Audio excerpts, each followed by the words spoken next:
Hi friends, ഞാനിപ്പോൾ ഉള്ളത് എൻ്റെ വീട്ടിലാണ് കേട്ടോ. അപ്പോൾ രാവിലെ തന്നെ ട്രെയിനിൻ്റെ സൗണ്ട് കേട്ടിട്ടാണ് എണീറ്റ് വന്നിട്ടുള്ളത്. അപ്പോൾ തന്നെ അമ്മ ചായ കൊണ്ടുവന്ന് തന്നു. അപ്പോൾ ചായയൊക്കെ എടുത്തിട്ട് ഞാൻ പുറത്തേക്ക് വന്ന് നിൽക്കുകയാണ് കേട്ടോ. ഉമ്മറത്തേക്ക് വന്ന് നിൽക്കുകയാണ്. ഇതാ നല്ല തെളിഞ്ഞ കാലാവസ്ഥയാണ് കേട്ടോ ഒന്നുള്ളത്. അപ്പോൾ അതാ ഒരു ട്രെയിൻ പോയപ്പോൾ തന്നെ അപ്പുറത്ത് വേറൊരു ട്രെയിനും കൂടി വന്നുകൊണ്ടിരിക്കുന്നുണ്ട് കേട്ടോ. അപ്പോൾ ഇച്ചുകുട്ടനാണെങ്കിൽ ട്രെയിൻ എന്ന് പറഞ്ഞാൽ പ്രാന്താണ്. അപ്പോൾ അമ്മച്ചനെയും കൂട്ടിയിട്ട് അവ അതാ ട്രെയിൻ കാണാൻ വേണ്ടിയിട്ട് വന്ന് നിൽക്കുന്നുണ്ട്. ഇവിടെയെന്ന് പറഞ്ഞു കഴിഞ്ഞാൽ ഞങ്ങൾക്കൊക്കെ ട്രെയിനിൻ്റെ സൗണ്ട് കേട്ട് മടുത്തു കേട്ടോ. മുന്നിൽ തന്നെ റെയിൽവേ ട്രാക്ക് ആയതുകൊണ്ട് ഞങ്ങൾക്കത് വലിയ പുത്തരിയൊന്നുമല്ല.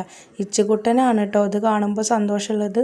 അങ്ങനെ ട്രെയിനൊക്കെ നോക്കി കുറേ നേരം അങ്ങനെ നിന്നു. അപ്പോഴേക്കും ചായ കൂടിയൊക്കെ കഴിഞ്ഞിട്ടുണ്ടായിരുന്നു. പിന്നെ ഇച്ചുകുട്ടനെയും കൂട്ടിയിട്ട് ഇതാ വീടിൻ്റെ പാമ്പുംകാവിൻ്റെ സൈഡിലുള്ള ജനൽക്കൽ വന്നിട്ട് ഇരുന്നു കേട്ടോ. വീട്ടിൽ വലിയ പണിയൊന്നും ഇല്ലാത്തതുകൊണ്ട് തന്നെ ഞങ്ങൾക്ക് ഇതന്നെ പണി. അപ്പോൾ തന്നെ അതാ രണ്ട് പക്ഷികൾ അവിടെ നിന്നിട്ട് എന്തൊക്കെ കൊത്തിപ്പെറുക്കുന്നുണ്ടായിരുന്നു. ഇപ്പുറത്താണെങ്കിൽ ബുൾബുൾ പക്ഷികളുടെ ബഹളമായിരുന്നു കേട്ടോ. ആ തലയിൽ രണ്ട് കൊമ്പ് പോലെയുള്ള പക്ഷികളാണ് കേട്ടോ ഇവിടെ നിറയെ ഉള്ളത്. അപ്പോൾ അതാ പാമ്പുംകാവിൻ്റെ ഗേറ്റിലൊക്കെ നിറച്ചും ഇരിക്കുന്നുണ്ട് കേട്ടോ അവറ്റകൾ. പിന്നെ പാമ്പുംകാവിൻ്റെ സൈഡിലൊക്കെ നിറയെ പച്ചക്കറിയൊക്കെ വെച്ച് പിടിപ്പിച്ചിട്ടുണ്ട് കേട്ടോ. അപ്പോൾ അതാ സൈഡിലായിട്ട് നിറയെ വഴുതനങ്ങ ഉണ്ടായിട്ടുണ്ട് കേട്ടോ. കുട്ടി കുട്ടി വഴുതനങ്ങകൾ. അങ്ങനെ അതൊക്കെ നോക്കിയിട്ട് കുറേ നേരം ഇരുന്നു കേട്ടോ. അപ്പോഴേക്കും അമ്മ രാവിലത്തെ ഇഡ്ഡലി ആയപ്പോൾ ഒരു ഇഡ്ഡലി എടുത്ത് കൊടുന്നു തന്നു. ഇച്ചുകുട്ടനെ കൊടുത്ത് നോക്കുമെന്ന് പറഞ്ഞിട്ട്. പിന്നെ ഇച്ചുകുട്ടനെ കൊടുത്തപ്പോൾ വലിയ കാര്യത്തിലൊന്നും കഴിച്ചില്ല. പിന്നെ ഫോണൊക്കെ ഓണാക്കി വെച്ച് കൊടുത്തിട്ട് ഇങ്ങനെ ഒരു ഇഡ്ഡലി കഴിപ്പിച്ചു കേട്ടോ.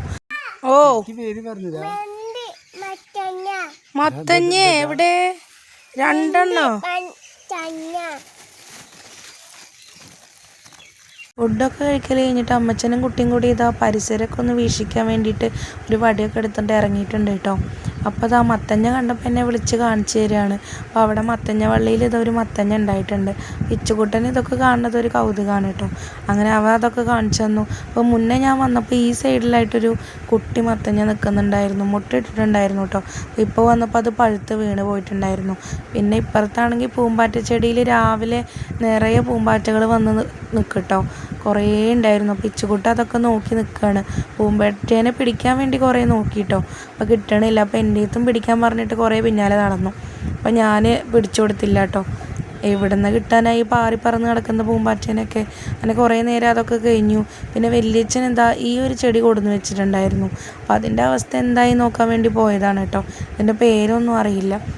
കുറേ കഴിഞ്ഞപ്പോൾ പൂമ്പാറ്റ അതാ ചെടിയിൽ നിന്നൊക്കെ പോയി ചുറ്റും പാറി പറന്ന് കിടക്കുന്നുണ്ടായിരുന്നു. നല്ല രസമായിരുന്നു കേട്ടോ. പിന്നെ എന്തായാലും മുറ്റത്തേക്ക് ഇറങ്ങിയതല്ലേ, ഈ സൈഡിലോട്ടും ബാക്കിലോട്ടൊക്കെ ഒന്ന് പോയി നോക്കാമെന്ന് വിചാരിച്ചു. ബാക്കിൽ പാമ്പുംകാവാണ് കേട്ടോ ഉള്ളത്. സൈഡിലായിട്ട് കുറേ ചെമ്പരത്തികൾ ഉണ്ടായിട്ടുണ്ട്. അപ്പോഴേക്കാണ് കേട്ടോ പിന്നാലെ വടി എടുത്ത ഒരാളെന്നെ തല്ലാൻ വന്നത്. ഇച്ചുകുട്ടനെ വടി കിട്ടിയാൽ പിന്നെ ആരും അടുത്തിരിക്കില്ല. നല്ല തല്ലാണ്, നല്ല വേദനയാണ് കേട്ടോ. അപ്പോൾ അതാ വടിയൊക്കെ എടുത്ത് ഒരു വിധത്തിൽ അവിടെ അവിടെ നിർത്തിയിട്ടുണ്ട്. പിന്നെ ഞാൻ നേരെ ഇതാ പാമ്പുംകാവിലോട്ട് വന്നു കേട്ടോ. ചെടികളൊക്കെ ഉണങ്ങിപ്പോയിരുന്നു. നിറയെ പൂവുണ്ടായിരുന്നു കേട്ടോ, മഞ്ഞ ഓറഞ്ചൊക്കെ ആയിട്ട്. ഓണ ടൈമിൽ നിറയെ ഉണ്ടായിരുന്നു. ഇപ്പോൾ ഒക്കെ ഉണങ്ങി പോകാൻ തുടങ്ങിയിട്ടുണ്ട്. അങ്ങനെ പൂവൊക്കെ നോക്കി. കുട്ടി കുട്ടി വഴുതനങ്ങയാണ് കേട്ടോ ഇത്. ഈ വഴുതനങ്ങ വലുതാവില്ല. ഈ ഒരു സൈസ് മാത്രമേ വയ്ക്കുള്ളൂ. പിന്നെ ഇതിൽ കൂടുതൽ വലുതാവില്ല കേട്ടോ. അങ്ങനെ കുറേ നേരം വഴുതനങ്ങയൊക്കെ നോക്കി അവിടെ നിന്നു കേട്ടോ. അത് കഴിഞ്ഞപ്പോൾ അമ്മ എന്നെ വിളിച്ചു, ഫുഡ് കഴിക്കിയെന്ന് പറഞ്ഞിട്ട് വിളിച്ചു കേട്ടോ. അങ്ങനെ ഞാനും പോയി ഇഡ്ഡലിയും ചട്നിയൊക്കെ കൂട്ടിയിട്ട് ഫുഡൊക്കെ കഴിച്ചു. അത് കഴിഞ്ഞപ്പോഴാണ് കേട്ടോ ഒരു ബഹളം കേട്ടത്.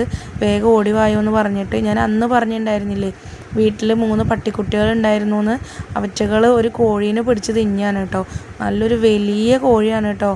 എന്താണ് ചെയ്യാമെന്നറിയില്ല, അത് ചത്തിട്ടുണ്ടായിരുന്നു. ഇവർക്ക് ഇവിടെയുള്ള കോഴീനെ പിടിക്കൽ തന്നെയാണ് കേട്ടോ പണി. ചെറുതാന്ന് പറഞ്ഞിട്ടൊന്നും കാര്യമില്ല. പിന്നെ ഇച്ചുകുട്ടൻ്റെ പാട്ടായിട്ടോ.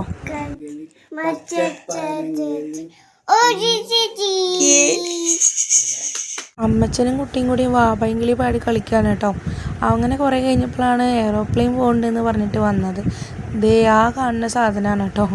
അപ്പോൾ സൂം ചെയ്തിട്ടൊന്ന് വീഡിയോ എടുത്തതാണ്. അപ്പോൾ ഇച്ചുകുട്ടന് അച്ഛനും കൂടി മുറ്റത്തേക്ക് ഇറങ്ങിയിട്ടുണ്ട് കേട്ടോ കാണാൻ വേണ്ടിയിട്ട്. അങ്ങനെ അതൊക്കെ കണ്ടു. അതൊക്കെ കഴിഞ്ഞ് കുറേ കഴിഞ്ഞിട്ട് വീണ്ടും സൗണ്ട് കേട്ടപ്പോൾ പുറത്തിറങ്ങിയതാണ് കേട്ടോ. ഇതൊന്നും കൂടി നല്ല വൃത്തിക്ക് കിട്ടിയിട്ടുണ്ട്. അങ്ങനെ എയറോപ്ലെയിനൊക്കെ കണ്ടിങ്ങനെ ഇരുന്നു.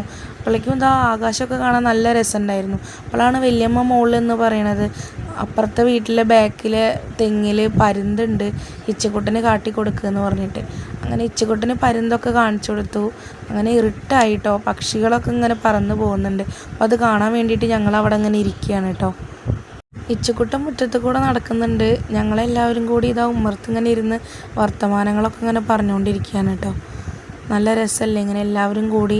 ഞാൻ വീട്ടിൽ വന്നാൽ പിന്നെ ഇതാണ് വീട്ടിലെല്ലാവരും ഇങ്ങനെ വൈകുന്നേരങ്ങളിൽ ഇരുന്ന് ചായ കുടിക്കുക, വർത്താനം പറയുക, അങ്ങനത്തെ കാര്യങ്ങളൊക്കെ.